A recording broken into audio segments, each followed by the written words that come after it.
નમસ્કાર મિત્રો, engineers education ચેનલમાં આપ સર્વેનું સ્વાગત છે.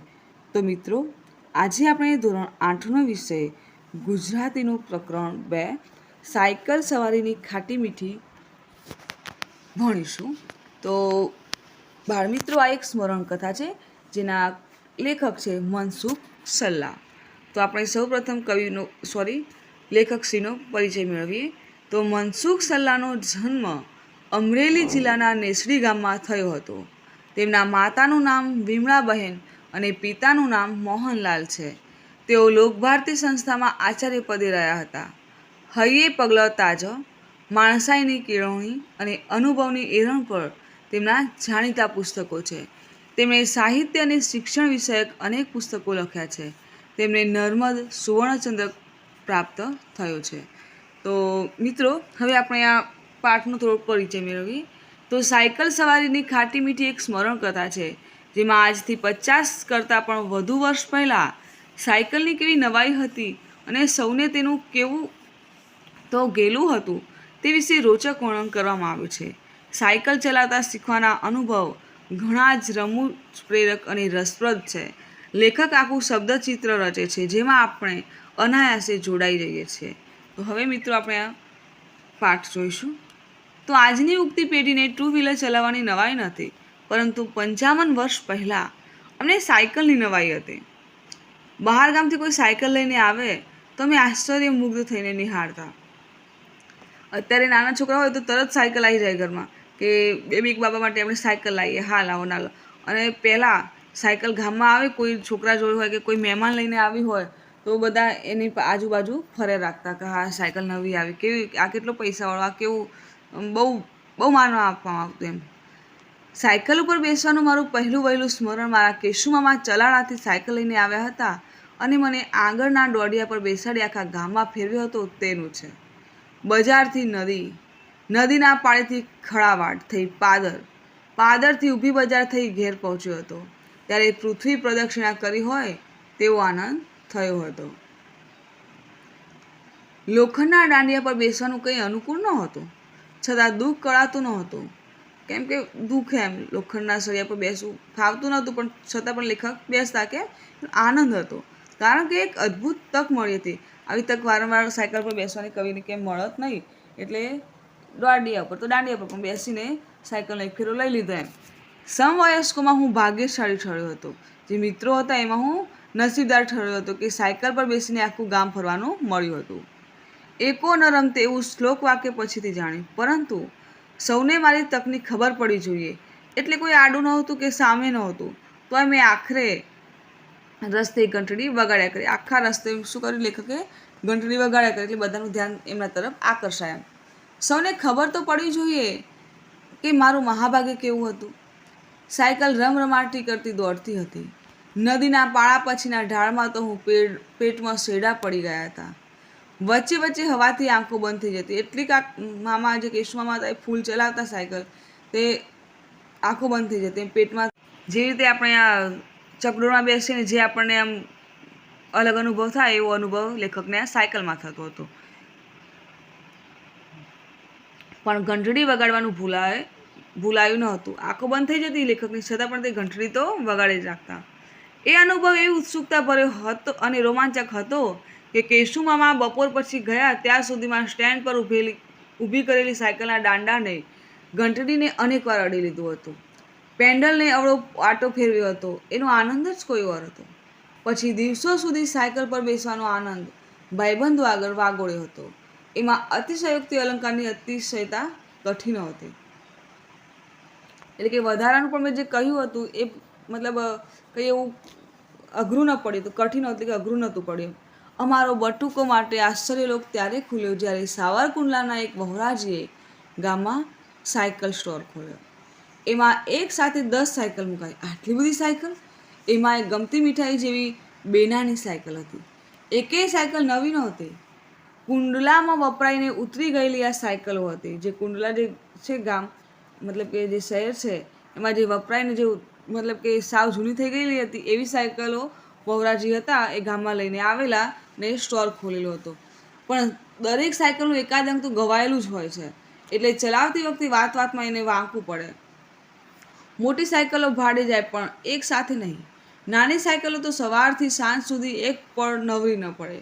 કલાકનું એક આનું ભાડું હતું. વહરાજી હતા એ ભાડા ઉપર સાયકલ આપતા હતા. એ અસાધારણ લાગતું. એટલે 2-3 જણ ભેગા થઈને 3 પૈસો એટલે કે અડધો આનો ભેગા કરીએ અને નામ નોંધાવી દઈએ. આગળના વારાવાળાનો અડધો કલાક અમને બહુ લાંબો લાગતો, જાણે ઘડિયાળ ધીમી ન ચાલતી હોય. ભાઈબંધો સાયકલ ફેરવતા હોય અને અમારે કેવળ જોઈ રહેવાનું. એટલે ક્યારેક હનુમાન દાદાને મનોમન ભલામણ થઈ જતી કે ઘડિયાળનો કાંટો જલ્દી આગળ વધે એવું કંઈ કરે. અમારી વિનંતી કેટલી સાંભળી એ તો તેઓ જાણે. અમે 2-3 જણે મળીને ભાગમાં નાની સાયકલ ભાડે લીધી હોય. દરેકે પૈસો કાઢ્યો હોય એટલે સૌનો વારો આવે. આમ તો બચાવે. સાથે જ સાયકલને ઝાલ્યાનો સાથે દોડવાનો સંતોષ મળે. નાની ઘંટડી તો સતત વાગતી હોય. સાયકલ ક્યારેક દગો દઈ દે, ભૂમિશયન કરાવી દે, એટલે કે નીચે પણ પડી જવાય એમ. પણ ઘંટડી ભાગ્યે જ બેવફા નીવડતી. પણ ઘંટડી તો ચાલુ જ હોય એમ. એ સાચું કે ઘંટડી ન વગાડીએ તો ચાલે એમ નહોતું, કારણ કે સાયકલમાં કીચડાટનો અવાજ એટલો આવતો હોય કે આસપાસવાળા ખસી જ જાય. તો એમ ઘંટડી વગાડતા એ જ તો મુખ્ય આનંદ હતો. એટલો સાયકલ એટલી જૂની હતી કે જે કીચડાટનો જે અવાજ આવે એ અવાજ સાંભળીને પણ કોઈ બાજુમાં ખસી જાય. પણ અમને ઘંટડી વગાડવાથી કંઈક આનંદ જ અદ્ભુત મળતો હતો. સાયકલ ચલાવતા બરાબર આવડ્યું ત્યાં સુધીમાં પરાક્રમો પણ રોમાંચક છે. બધા કહે સામે જો, હેન્ડલ ઉપર નહીં. ઘંટડી વગાડવાનું બંધ રાખ, અરે પેન્ડલ મારવાનું ચાલુ રાખ. પણ એનો મેળ રહે નહીં. એમાંય રસ્તામાં કૂતરું બેઠું હોય એટલે મિત્રો કહે તારવ વારવ. ત્યાં તો કૂતરું વહાલું હોય એમ એની ઉપર સાયકલ ચડી જાય. મિત્રો કૂતરું કરડવાની બીકે સીટ છોડી દે. પછી જે થવાનું હોય તે થાય જ. બીજું બાજુ કૂતરું ઉહકારો કરતું ભાગે કાં તો સામું ગુરકે. કપડાં ધૂળ થઈ ગયા હોય એની તો નવાઈ નહોતી. બજાર વચ્ચે પડવાની હાણ ખાસી લાગે. એટલે કે આમ બજાર વચ્ચે પડી જઈએ તો મતલબ શરમ આવે એમ. એમ થાય કે કોઈ ન જુએ એવી ખાડાવાડમાં કે એવી બીજી કોઈ જગ્યાએ બની હોત તો વાંધો ન હતો. પણ જ્યારે બેઠેલા ફિલ્મ ઉતારે તે કાઠું લાગતું, મોરાવા જેવું થઈ જાય. તોય કંઈ બન્યું નથી એમ સાયકલને દોરીને આગા ચાલ્યા જવાનું. પછી 3 મિત્રો બીજાની જ ભૂલ હતી તે સાબિત કરવા માટે થાય તેટલું કરે એમ. આ મારી ભૂલ નહોતી, પેલાની ભૂલ હતી, એ રીતે એકબીજા ઉપર દોષારોપણ કરતા એમ. પોતાની ભૂલ ન માનતા કે આપણે સાયકલ આવડતી નથી ને એટલે આપણે પડ્યા છીએ એમ. આખરે સાયકલ પર પાછું આરોહણ થાય ને વરઘોડો આગળ ચાલે. હશે કોઈ એવું જેને સાયકલ શીખતા હાથ પગ ન સોલાયા હોય? કોઈ એવું છે કે જેને સાયકલ શીખતા હાથ પગ ન સોલાયા હોય? બધાને સોલાય એમ. વળી અમારું નિશાન મિત્રો સાયકલની સીટ છોડી દે, એકલા ચલાવી અને સાયકલ ચાલે, પડીએ નહીં તે હતું. તેથી ક્યારેક 2 પૈસાનો મેળ કરીને સાયકલ ભાડેથી લીધી છે અને 1 કલાક સાયકલ ચલાવવાનો લહાવો લીધો છે. તેનો અનુભવ પણ ભાતી કરશે. ગામમાં આવેલી સાયકલો ખખડધજ હતી. સાવરકુંડલામાં ન ચાલે માટે નેસડીમાં આવી હતી. એટલે એક ઘટના સર્વસામાન્ય હતી. ચેઇન ઉતરી જવી. એકાંત ફલાંગ સાયકલ સાથે ચાલે અને ચેઇન ન ઉતરે એવું ભાગ્ય જ બને. સાયકલ ચલાવી હોય એટલી ચાલે પણ ચેઇન સરખી કરવાનું કામ મુખ્ય રહેતું. એથી આંગળા અને કપડાં ગ્રીસવાળા થાય. પણ એની અમને પરવા નહોતી. પરંતુ બીજો ભારે ત્રાસ હતો. ગામમાં રસ્તા ધૂળિયા, ટાયર અને કાંટા વચ્ચે પુરાણી દુશ્મનાવટ. વેરવાળા કાંટા ધૂળમાં છુપાઈને બેઠા હોય. ખચ કરતા ટાયર ઉપર હુમલો કરે અને ભોગ અમે બનીએ. દુશ્મન ક્યાં બેઠો હોય એની ખબર ન પડે. સાયકલ બાપડી થઈ જાય. તેને દોરીને અમે સાયકલ સ્ટોર સુધી પહોંચાડીએ. સાયકલવાળો હુકમ કરે એટલે તો તેનો જંબુરીઓ સાયકલ આડી પાડી ટ્યુબ ટાયર ખોલે. જોઈએ તો ટ્યુબમાં અગાઉથી જ પંક્ચર રિપેરિંગના 12-10 લેબલ લાગેલા હોય. એમાં અમારાથી એકનો વધારો થઈ જાય. જોકે તેના વધારાના પૈસા આપવા પડતા તે કરતો. ટ્યુબમાં પંક્ચર ક્યાં છે તે જાણવા સાયકલવાળો ટ્યુબમાં હવા ભરી તગારાના પાણીમાં બોળે અને હવા નીકળતી હોય ત્યાં બડબડિયા બોલે. ભલું હોય તો પડખેથી બીજું કાણું હોય તે ચાડી ખાય. એ બડબડિયા જોવાની બહુ મજા પડતી. સાયકલવાળો ટાયરમાં અંદરના ભાગે હાથ ફેરવીને કાંટો શોધી કાઢે, જાણે પોલીસે ગુનેગાર પકડી પાડ્યો હોય એવા સંતોષ સાથે અમારી સામે જુએ ને બોલે, મને હતું જ કે એકથી વધારે પંક્ચર હશે, ડબલ પંક્ચર અને ડબલ દંડ. જોકે અમારો દંડ એ સાયકલ સ્ટોરવાળાનો આનંદ બનતો. એને તો વધુ પૈસા મળે એટલે એને આનંદ આવતા. ગામડાના રસ્તા કાચા, ખાડા ખડિયાવાળા. મારો સાયકલ ઉત્સાહ કશાને ગણકારે નહીં, પણ સાકીલ તો બધું અનુભવે. ધૂળના ધક્કામાં પડ્યું એવું ડૂબે કે હેન્ડલ કયું ન કરે. ક્યારેક પૈડું હઠાગ્રહ કરીને ઊંધું ફરીને ઊભું રહે. વટ પાડવાની ખ્વાહિશ હોય પણ વટ ધૂળમાં પડી જાય. ખાડો મોટો હોય તો સાયકલ કૂદકો મારે. ભૂમિ શયન કરીને ફરજિયાત ભાન કરાવે કે પૃથ્વી માતા કહેવાય, માટે દંડવત પ્રણામ કર ને કરવાય પડે. તો રસ્તા વચ્ચે બેઠેલો પથ્થર જાણે લોચુંબક હોય એમ પૈડું ગમે તેટલું વારવા છતાં એ તરફ જ ખેંચાય. પથ્થર ઉપર થઈને નીચે પછડાય.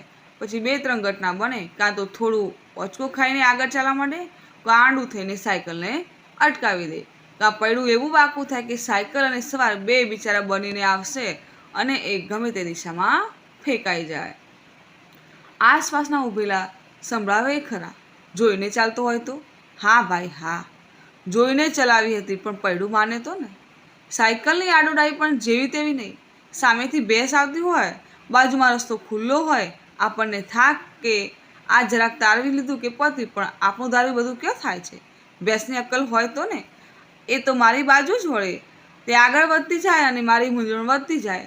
એટલે સાયકલ વધુ ને વધુ ભીંત બાજુ લઉં. પછી તો ભીંત જ રહે. સાયકલ ધડામ કરતી ભીંત સાથે ભટકાય. હાથ પગ છોલાઈ જાય. એ સંતોષ હોય કે ચાલો ભેંસની તો બચે. પડવા કરતાંય વધુ ચિંતા હાથ પગે છોલાઈને લોહી નીકળ્યું હોય તેની થાય. ઘેર એની ખબર પડે તો ઠપકો તો મળે જ. એટલે ઘરગથ્થુ ઉપચાર પણ થાય.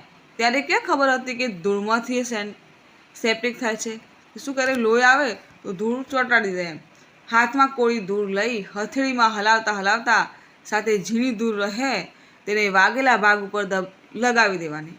મોટાભાગે લોહી બંધ થઈ જાય. એટલે વળી સાયકલ ચલાવવાની. સાયકલ ચલાવવાનો ખરો આનંદ પડીએ નહીં એ નહીં, પરંતુ પૂરપાટ દોડાવી શકાય. એક હાથ હેન્ડલ પરથી લઈને વાસ્તવ સાયકલ ચાલતી રહે. જોનારા સામે વિજયની નજર ફેંકવાની અને આગળ વધવાનું એમાં હતો. જોકે ખરું પરાક્રમ 2 હાથ હેન્ડલ પરથી લઈ લીધા પછી સાયકલ ચાલતી રહે તે ગણાતું, પરંતુ નાની સાયકલમાં શક્ય નહોતું બન્યું. જરાક મોટા થયા પછી વટ પાડવાનું એક બીજું માધ્યમ હતું. જરાક મોટી સાયકલ ફાવી ગઈ. એકંદર હેઠા પડવાનું અટકી ગયું. પણ 2 તો ઠીક, પાછળ કેરિયર ઉપર કોઈને બેસાડીને ચલાવીએ અને પડીએ નહીં ત્યારે થાય કે હવે ખરા. એમાંય પથ્થર, ખાડા, ધૂળના ધફ્ફાની મૂંઝવણો તો ખરી જ, પરંતુ એવા જોખમને ભરી પીવાની બેસવાની તૈયારી હોય. જો કે પાછળ બેસનારો એક ભલામણ ચોક્કસ કરે, હું કેરિયર ઉપર બેસું પછી તારે હેન્ડલ ઉપરથી હાથ લઈ લેવાનો તો જ બેસું. આ શરત પાડવામાં પાછળ બીજા કોઈને બેસાડ્યો તોય પડ્યો નહીં. સાયકલ ચલાવી શક્યો એનો ગર્વ એવો પ્રબળ હોય કે શરત પાડી શકાતી. જોકે ત્યારે કારણ વિના ઘંટડી વગાડવાનું ચાલુ રહેતું. બીજાનું ધ્યાન ખેંચાવવું જોઈએ ને. સાયકલ ચલાવવાની એ આજે નગણ્ય ઘટના લાગે, પરંતુ ત્યારે તો બધું અસામાન્ય હતું. બાળપણમાં દરેક પહેલો અનુભવ મનમાં ગાઢપણે છપાતો હશે, એટલે તો ભૂલાતો નહીં હોય. ઘટના મોટાઓની નજરે અને અમારી નજરે સાવ ભિન્ન લાગતી. સાયકલ પર પ્રથમવાર બેસવું, સાયકલ પર હાથ ફેરવવો, સાયકલ ચલાવી, તેમાં થતું ભૂમિપતન, હાથ પગ છોલાવાને આખરે સાયકલ ઉપર કાબૂ મેળવવો, આ બધું જ અણુ અણુને સ્પર્શી જતું. એનો આનંદ અને રોમાંચ કશાય સાથે સરખાવવાનું શક્ય નથી, કારણ કે એ પ્રથમ અનુભવ હતો. એની અનન્યતા જ બાળપણને મહિમામય બનાવે છે ને. તો મિત્રો, હવે આ પાઠને આધારે આપણે જે શબ્દાર્થ છે તેના અર્થ જોઈશું. તો આશ્ચર્યમુગ્ધ એટલે નવાઈ પામવું, ચકિત થવું. પૃથ્વી પ્રદક્ષિણા એટલે પૃથ્વીની પ્રદક્ષિણા કરવી તે. સમવયસ્ક એટલે સમાન વય ધરાવતા. રમરમાટી એટલે ઝડપરોમાં ચક્રો મારને પમાડે તેવું. અતિશયોક્તિ એટલે વધારીને બોલવું તે એક અલંકાર છે. બટુક એટલે ઠીંગણો માણસ, નાના બાળક. આશ્ચર્યલોક એટલે નવાઈ જગત. અસાધારણ એટલે અસામાન્ય. શીખાવું એટલે બિનઅનુભવી. કઠવું એટલે દુઃખ થવું.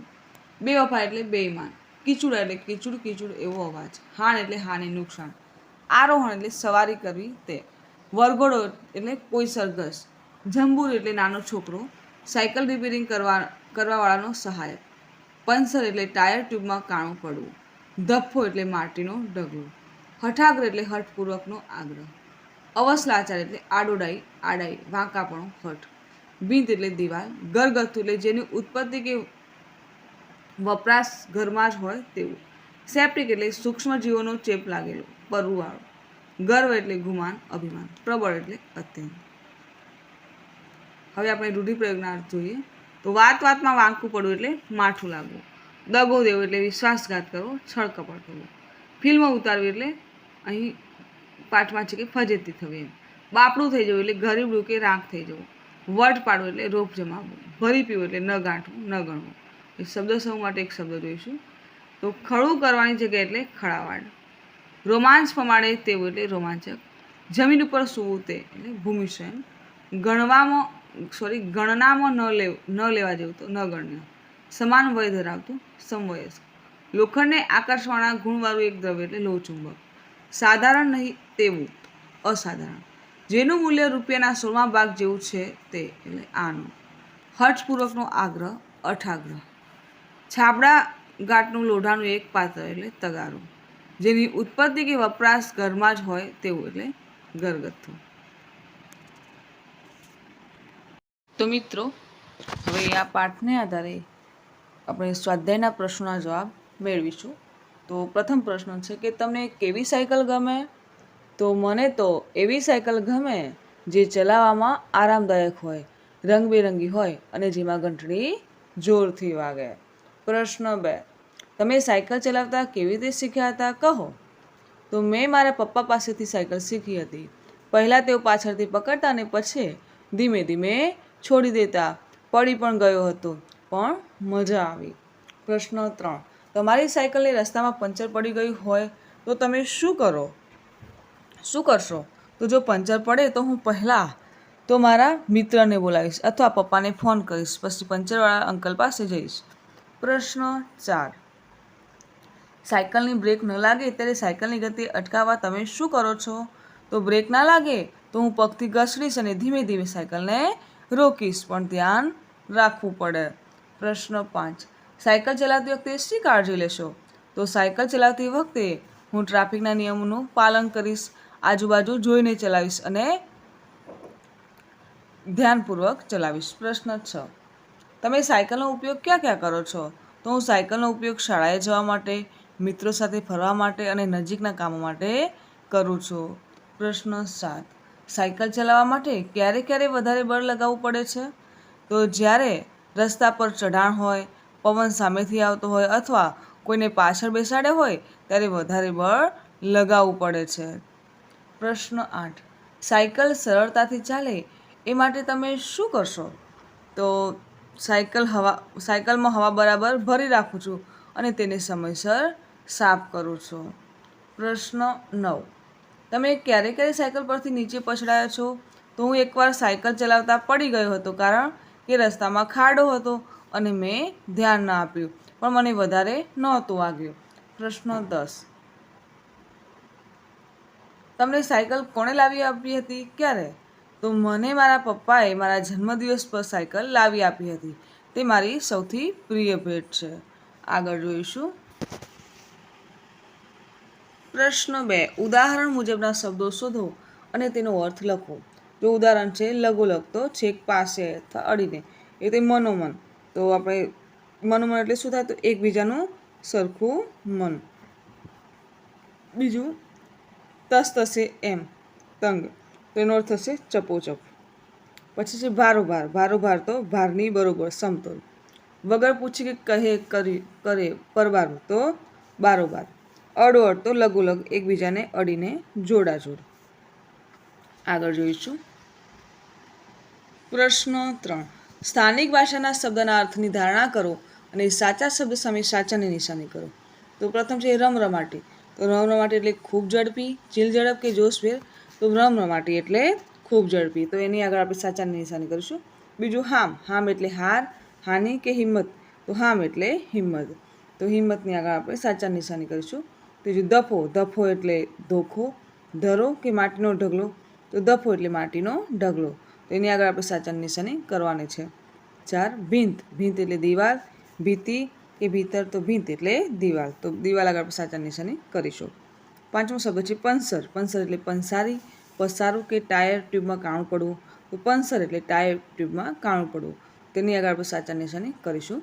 6, તગારું. તગારું એટલે તુમડા આકારનું એક પાત્ર, છાબડા ગાંઠના લોઢાનું એક પાત્ર કે નગારાના આકારનું એક વાજિંત્ર. તો તગારું એટલે છાબડા ગાંઠનું લોઢાનું એક પાત્ર, તો તેની આગળ આપણે સાચા નિશાની કરી દઈશું. આગળ જોઈશું. પ્રશ્ન 4, નીચેના રૂઢિપ્રયોગ માટે પાઠમાં વપરાયેલું વાક્ય શોધીને લખો અને નવું વાક્ય બનાવો. પ્રથમ રૂઢિપ્રયોગ છે કે દગો દેવો. દગો દેવો એટલે છળ કપટ કરવું, વિશ્વાસઘાત કરવો. તો પાઠનું વાક્ય આપણે લખીશું કે સાયકલ ક્યારેક દગો દે છે. હવે આપણે આપણું પોતાનું વાક્ય લખીએ તો મિત્રએ પરીક્ષામાં ચોરી કરીને મને દગો દીધો. બીજો રૂઢિપ્રયોગ વાત વાતમાં વાંકું પડવું એટલે માઠું લાગવું. પાઠનું વાક્ય છે વાત વાતમાં એને વાંકું પડે. પોતાનું વાક્ય લખીશું નાની નાની બાબતોમાં મિત્રો સાથે વાંકું પડવું સારું નથી. ત્રીજો રૂઢિપ્રયોગ છે બાપડું થઈ જવું. બાપડું થઈ જવું એટલે ગરીબડું કે રાખ થઈ જવું. પાઠનું વાક્ય લખીએ સાયકલ બાપડી થઈ જાય છે. આપણું વાક્ય ગરીબ પરિસ્થિતિને કારણે તે બાપડો થઈ ગયો. ચોથો રૂઢિપ્રયોગ છે વટ પાડવો. વટ પાડવો એટલે રોફ જમાવવો. પાઠનું વાક્ય વટ પાડવાની ખ્વાહિશ હોય. આપણું પોતાનું વાક્ય લખીએ કે પરીક્ષામાં પ્રથમ આવીને મેં વટ પાડ્યો. પાંચમું રૂઢિપ્રયોગ ભરી પીવું એટલે ન ગોઠવું ન ગણવું. પાઠનું વાક્ય એ જોખમને ભરી પીવાની તૈયારી હોય. આપણું પોતાનું વાક્ય લખીએ કે તેણે દેશ માટે જાન ભરી પીવાની તૈયારી બતાવી. આગળ જોઈશું. પ્રશ્ન 5. વાક્યના સાચા અર્થ સામે સાચાની નિશાની કરો. 1. સાયકલનું એકાદ અંગ તો ગવાયેલું હોય એટલે સાયકલને રિપેર કરાવવી પડશે. સાયકલનો એકાદ સ્પેર પાર્ટ બગડેલો હોય કે સાયકલને નવા અંગો લગાવવા પડશે. તો સાયકલનું એકાદ અંગ ગવાયેલું હોય એટલે સાયકલનો એકાદ સ્પેર પાર્ટ બગડેલો હોય. બીજું વાક્ય છે સાયકલ ક્યારેક દગો દઈ દે કે ભૂમિશયન પણ કરાવી દે એટલે સાયકલ ક્યારેક છેતરીને નીચે પણ પછાડે, સાયકલ દગો આપીને સુવાડી પણ દે કે સાયકલ ઉપર સુવાથી નીચે પડી જવાય. તો સાયકલ ક્યારેક છેતરીને નીચે પણ પછાડે. એના ઉપર આપણે સાચા નિશાની કરીશું. ત્રીજું વાક્ય આખરે સાયકલ પર પાછું આરોહણ થાય અને વરઘોડો આગળ ચાલે. તો છેવટે સાયકલ ઉપર સવારથી અમે સૌ આગળ વધ્યા. આખરે સાયકલ ઉપર વરઘોડો કાઢી સરઘસ આગળ ચાલ્યું કે સાયકલ યાત્રા આખરે વરઘોડામાં ફેરવાઈ ગઈ. તો વાક્ય છે કે છેવટે સાયકલ ઉપર સવારથી અમે સૌ આગળ વધ્યા. એની આગળ આપણે સાચા નિશાની કરીશું. આગળ જોઈશું. ચોથું વાક્ય સાયકલ ચલાવી આજે નગણ્ય ઘટના લાગે. તો સાયકલ કેટલી ચલાવી એ આજે ગણી ન શકાય એવી ઘટના છે. સાયકલ ચલાવવી એ આજે મામૂલી ઘટના છે કે સાયકલ ચલાવી એ મામૂલી ઘટના ન ગણી શકાય. તો વાક્ય છે કે છેવટે સાયકલ ચલાવીએ એ આજે મામૂલી ઘટના છે. એના ઉપર આપણે સાચા નિશાની કરીશું. પાંચમું વાક્ય સાયકલની આડોરડાઈ જેવી તેવી નહોતી. તો સાયકલ ચલાવી એ જેવી તેવી વાત નથી કે સાયકલ શીખતા હોઈએ ત્યારે તેમ આડી અવળી ચાલે છે કે સાયકલ હઠપૂર્વક આડા રસ્તે ચાલે છે. તો વાક્ય આવશે કે સાયકલ શીખતા હોઈએ ત્યારે તેમ આડી અવળી ચાલે છે. તો એના ઉપર આપણે સાચા નિશાની કરીશું. આગળ જોઈશું. પ્રશ્ન 6. એકમમાં આપેલી પરિસ્થિતિને આધારે કોષ્ટકમાં નીચે વિગત પૂર્ણ કરો. પરિસ્થિતિ સાયકલ શીખવા ચલાવવા લેખકનો અનુભવ અને સાયકલ શીખવા ચલાવવાનો તમારો અનુભવ લખવાનો છે. તો પરિસ્થિતિ કે સાયકલના દાંડિયા પર બેસવું. તો લેખકનો શું અનુભવ હતો કે લોખંડના દોડિયા પર બેસવું લેખકને અનુકૂળ ન હતું. હવે આપણો પોતાનો અનુભવ તો હું લોખંડના દોડિયા વગરની સાયકલ ચલાવતો હતો તેથી મને વાગતું ન હતું. પછી કે સાયકલ ઢાળમાં રમરમાટી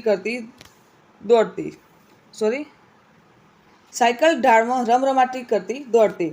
તો લેખકનો અનુભવ શું છે કે પેટમાં શેરડા પડ્યા, આંખો બંધ થઈ જતી પણ ઘંટડી વગાડવાનું ભૂલાતું ન હતું. અને મારો અનુભવ લખીશ તો ઢાળમાં સાયકલ ચલાવવાની ખૂબ મજા આવતી અને સ્પીડમાં પવન આવતો. બીજું કે સાયકલની ચેન ઉતરી જવી. તો એમાં લેખકનો અનુભવ શું હતો? ઓગળો અને કપડો ગ્રીસવાળો થઈ જતો પણ તેની પરવા ન હતી. આપણો અનુભવ તો ચેન ચડાવવામાં મદદ માટે કોઈને બોલાવતો અથવા જાતે ચડાવતો. પછી છે કે સાયકલના ટાયર અને ટ્યુબમાં પંક્ચર પડવું. તો એ પરિસ્થિતિમાં શું કરતા લેખક? પંક્ચર રિપેરિંગના પૈસા આપવા કરતા હતા. એનો અનુભવ. હવે આપણો અનુભવ તો પંક્ચર થાય ત્યારે સાયકલને ગેસ સુધી ચલાવીને લઈ જતો અને પછી પપ્પાને દેખાડતો. આગળ જોઈશું. સાયકલ આથડાવાથી હાથ પગનું છોલાઈ જવું. તો એમાં લેખકનો અનુભવ છોલાઈ ગયેલા ભાગ પર ધૂળ ચોંટાડી દેતા જેનાથી સેપ્ટિક થવાનો ડર રહેતો. અને એ મારો અનુભવ તો પડી જવાથી થોડું દુઃખ થતું પણ તરત જ સાયકલ ચલાવવાનું શરૂ કરી દેતો. આગળ જોઈશું. પ્રશ્ન 8. પ્રશ્નના જવાબ લખો. પ્રશ્ન નંબર 1. લેખક પોતાને ભાગ્યશાળી શા માટે માને છે? તો લેખક પોતાને ભાગ્યશાળી માને છે કારણ કે તેમને નાનપણમાં સાયકલ પર આખું ગામ ફરવાનો મોકો મળ્યો હતો. એમના મિત્રોમાં એ એકલા જ હતા જેમને આ તક મળી હતી. પ્રશ્ન 2. લેખક માટે કયો અનુભવ ઉત્સુકતાભર્યો અને રોમાંચક હતો? તો લેખક માટે સાયકલ ચલાવવાનો પહેલો અનુભવ ખૂબ જ ઉત્સુકતાભર્યો અને રોમાંચક હતો. જ્યારે કેશુમામા તેમને સાયકલ પર બેસાડીને આખા ગામમાં ફેરવતા હતા ત્યારે તેમને ખૂબ આનંદ થયો હતો. પ્રશ્ન 3. લેખકને નાની સાયકલો ગમતી મીઠાઈ જેવી કેમ લાગતી હશે? તો લેખકને નાની સાયકલ ગમતી મીઠાઈ જેવી લાગતી હતી કારણ કે એ નાની સાયકલ ભાડે લઈને ચલાવવાની ખૂબ મજા આવતી. એ સાયકલ જાણે કોઈ મીઠાઈ હોય તેમ દરેકને ગમતી હતી. પ્રશ્ન 4. ગામડાના કાચા રસ્તા પર સાયકલ ચલાવતી વખતે લેખકને કઈ કઈ અડચણો આવી હતી? તો લેખકને ગામડાના કાચા રસ્તા પર સાયકલ ચલાવતી વખતે ઘણી અડચણો આવતી હતી કે ધૂળિયા રસ્તા અને કાંટા વાગવાનો ડર રહેતો, ટાયરમાં પંક્ચર પડી જતું, પૈડું ધૂળમાં ફસાઈ જતું અને સાયકલ આડીઅવળી ચાલતી. પ્રશ્ન 5. લેખકને સાયકલ ચલાવવાનો ખરો આનંદ ક્યારે મળતો? તો લેખકને સાયકલ ચલાવવાનો ખરો આનંદ ત્યારે મળતો જ્યારે તેઓ પૂરપાટ સાયકલ ચલાવી શકતા, એક હાથે હેન્ડલ પકડીને બીજા હાથે મિત્રોને બતાવી શકતા કે તેઓ કેટલા સારા સાયકલ ચલાવે છે. પ્રશ્ન 6. કઈ કઈ ઘટનાઓ લેખકના બાળપણને મહિમામય બનાવે છે? તો લેખકના બાળપણને મહિમામય બનાવતી ઘટનાઓ આ પ્રમાણે છે કે પહેલીવાર સાયકલ પર બેસવાનો અનુભવ, સાયકલને સ્પર્શ કરવાનો અને તેની સાથે લગાવ થવાનો અનુભવ, સાયકલ ચલાવવામાં પડવાનો અને પછી ઊભા થઈને ફરી ચલાવવાનો અનુભવ અને આખરે સાયકલ પર કાબૂ મેળવવાનો આનંદ. પ્રશ્ન 7. લેખકનું મોં ક્યારે રોવા જેવું થઈ જતું? કેમ? તો લેખકનું મોં ત્યારે રોવા જેવું થઈ જતું જ્યારે સાયકલ બજાર વચ્ચે પડતી અને લોકો તેમની મશ્કરી કરતા. તેમને લાગતું કે કોઈ તેમને જુએ નહીં તેવી જગ્યાએ પડ્યા હોત તો સારું થાત. પ્રશ્ન 8. લેખકને સાયકલની આડોડાઈનો અનુભવ કેવી રીતે થયો? તો લેખકને સાયકલની આડોડાઈનો અનુભવ ત્યારે થયો જ્યારે સામેથી ભેંસ આવતી હોય અને રસ્તા પર જગ્યા ઓછી હોય. તેઓ ભેંસથી બચવા માટે સાયકલને ભીંત પાસે લઈ જતા અને ભીંત સાથે અથડાતા જેનાથી તેમને ઈજા થતી. આગળ જોઈશું. પ્રશ્ન 8. આપેલા મુદ્દાને આધારે જૂની સાયકલની આત્મકથા લખો. મુદ્દા છે: શહેરની એક સાયકલ ફેક્ટરીમાં જન્મ, વેચાણ માટે બજારમાં આવવું, બાળકના જન્મદિવસે ભેટ, બાળકની ખુશીમાં ખુશ થવું, તોફાની બાળકોના હાથમાં સપડાવો, તોડફોડ અને નુકસાન, ખરાબ રસ્તા પર ચાલવું, વાપરનારને અનેક કામમાં મદદરૂપ થવું, વારંવાર રિપેરિંગ અને નુકસાન, ભંગાર તરીકે વેચાવું અને અંત. તો હવે આપણે આત્મકથા લખીશું આ મુદ્દા પરથી. તો હું એક શહેરમાં સાયકલની ફેક્ટરીમાં બની હતી. કારીગરોએ મને પ્રેમથી જોડી અને રંગ કર્યો. પછી મને બજારમાં વેચવા માટે મોકલવામાં આવી. એક નાના છોકરાએ મને તેના જન્મદિવસે ભેટમાં મેળવી. તે ખૂબ ખુશ થયો અને રોજ મારી સવારી કરતો. અમે સાથે આખા શહેરમાં ફરતા અને ખૂબ મજા કરતા. જેમ જેમ છોકરો મોટો થયો તેમ તેમ તે વધુ તોફાની બન્યો. તે મને ખૂબ ઝડપથી ચલાવતો અને ક્યારેક તો રસ્તા પર પટકતો પણ ખરો. મારા પર ઘણા સ્ક્રેચ અને ડેન્ટ પડી ગયા. શહેરના રસ્તાઓ ખૂબ ખરાબ હતા. ખાડા અને પથ્થરોથી ભરેલા રસ્તા પર ચાલવાથી હું ખૂબ થાકી જતી. મારા ટાયર વારંવાર પંચર થઈ જતા. તેમ છતાં હું હંમેશા મારા માલિકને મદદ કરતી હતી. તે મારા પર બેસીને શાળાએ જતો, બજારમાં સામાન લેવા જતો અને મિત્રો સાથે રમવા પણ જતો. હું તેના જીવનનો એક મહત્વપૂર્ણ ભાગ હતી. સમય જતાં હું ઘણી જૂની થઈ ગઈ. મારા ઘણા ભાગો તૂટી ગયા અને મારે વારંવાર રિપેરિંગ કરાવવું પડતું હતું. પણ મારા માલિકે હંમેશા મારી કાળજી લીધી અને મને સાચવી રાખી. એક દિવસ એવો આવ્યો જ્યારે હું ચલાવવા માટે યોગ્ય ન રહી. મારા માલિકે ભારે હૃદયે મને ભંગારમાં વેચી દીધી. ભંગારમાં પણ મને મારા સારા દિવસો યાદ રહ્યા. ભંગારવાળાએ મને પીગળાવી દીધી અને મારા લોખંડમાંથી નવી વસ્તુઓ બનાવવામાં આવી. આ રીતે મારો અંત આવ્યો, પણ મારી કહાની હંમેશા લોકોના દિલમાં જીવંત રહેશે. આગળ જોઈશું. પ્રશ્ન 9. સ્લો સાયકલ સ્પર્ધા વિશેની માહિતી તમારા શિક્ષકની કે માતા પિતાની મદદથી એકત્ર કરી અહેવાલ લખો. તો આપણે અહેવાલ લખીશું. તારીખ 10/5/2025, સ્થળ શ્રી સરસ્વતી વિદ્યાલય. તો આજ રોજ તારીખ 10/5/2025ને શનિવારના રોજ સવારે 10 કલાકે સમર કેમ્પના ઉદ્ઘાટન કાર્યક્રમ નિમિત્તે ગામના આગેવાનો, સરપંચશ્રી તથા તેમની ટીમનું સ્વાગત શાળાની બાલિકાઓ દ્વારા કુમકુમ તિલક કરી કરવામાં આવ્યું. કાર્યક્રમની શરૂઆત દીપ પ્રાગટ્ય કરી થઈ. સર્વધર્મ પ્રાર્થના કરવામાં આવી.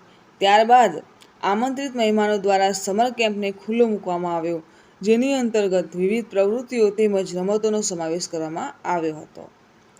આ કેમ્પમાં ઘણી બધી સ્પર્ધાઓ યોજવામાં આવી હતી, જેમાંની એક સ્પર્ધા સ્લો સાયકલ હતી. મેં પણ આ સ્પર્ધામાં ભાગ લીધો હતો. મારા સિવાય બીજા 9 બાળકો હતા. સ્પર્ધાની શરૂઆત થયા પહેલાં દરેક સ્પર્ધક પોતાની સાયકલ લઈને પોતાના ટ્રેક આગળ ઊભા રહી ગયા. અમારા રેફરીએ અમને નિયમો સમજાવ્યા. ત્યારબાદ તેમણે વિસલ વગાડીને સ્પર્ધા શરૂ થઈ. સ્પર્ધામાં દરેક સ્પર્ધક બરોબરીના હતા. તે બધા જ સ્પર્ધા જીતવાનો પ્રયાસ કરતા હતા. સાયકલને બને એટલી ધીમી ગતિએ ચલાવવી અને બેલેન્સ રાખીને ધીમે ધીમે આગળ વધતા હતા. થોડી વારમાં તો 2-3 બાળકો પોતાની સાયકલ પરથી નીચે આવી ગયા અને સ્પર્ધામાંથી બહાર થઈ ગયા. હું ખૂબ જ ધ્યાન રાખીને મક્કમતાથી આગળ વધતો હતો. સ્પર્ધાના અંતિમ તબક્કામાં હું અને મારા 2 મિત્રો હતા, જેમાં થોડીવાર પછી બંને મિત્રો કોઈક ભૂલ કરી અને હારી ગયા અને અંતે મારી જીત થઈ. સ્પર્ધાના અંતે મને વિજેતા જાહેર કરવામાં આવ્યો તથા જેઓ બીજા અને ત્રીજા ક્રમે હતા તેઓના નામોની પણ જાહેરાત કરવામાં આવી. ત્રણેય વિદ્યાર્થીઓને આમંત્રિત મહેમાનોના હસ્તે પુરસ્કૃત કરી સન્માનિત કરવામાં આવ્યા. આમ અમારી સ્લો સાયકલ સ્પર્ધાનું ખૂબ જ સરસ રીતે સમાપન થયું અને ત્યારબાદ અન્ય સ્પર્ધાઓ પણ યોજાઈ. આગળ જોઈશું. 10. સાયકલ વિશેનું જોડકણું અથવા ઉખાણું બનાવીને લખો. તો આપણે એક જોડકણું અને ઉખાણું લખીશું. તો પહેલાં જોડકણું લખીએ કે 2 પૈડાનું વાહન એ તો જગમાં ચાલે છે એનો સિક્કો, ખર્ચાવે ઓછા નાણાં સાથે કરાવે દુનિયાની સેર સપાટા, ડબલ સીટની સવારી અનેરી, રૂમઝૂમ ચક્કર ફરતી, ટ્રિંગ ટ્રિંગ ટ્રિંગ ઘંટડી રણકતી. ઉખાણું લખીશું. હું છું સવારી સૌની સાથી, પેન્ડલ મારો તો ચાલે ગાડી, હાથમાં છે બ્રેક અને ઘંટડી, મને ચલાવવામાં આવે છે ઘણી તકલીફી. બોલો હું છું કોણ? તો ઉખાણામાં આવશે સાયકલ. તો મિત્રો, અહીં આપણો આ વિડીયો પૂર્ણ થાય છે. તો જો આપને મારો વિડીયો ગમે હોય તો વિડીયોને લાઇક કરો, શેર કરો અને મારી ચેનલ એન્જિનિયર્સ એજ્યુકેશનમાં જો આપ નવા હોય અને હજુ સુધી મારી ચેનલને સબસ્ક્રાઈબ ના કરી હોય તો મારી ચેનલને સબસ્ક્રાઈબ કરો અને જોતા રહો એન્જિનિયર્સ એજ્યુકેશન ચેનલના નવા વિડીયો. મારો વિડીયો સંપૂર્ણ જોવા બદલ આપ સર્વેનો આભાર.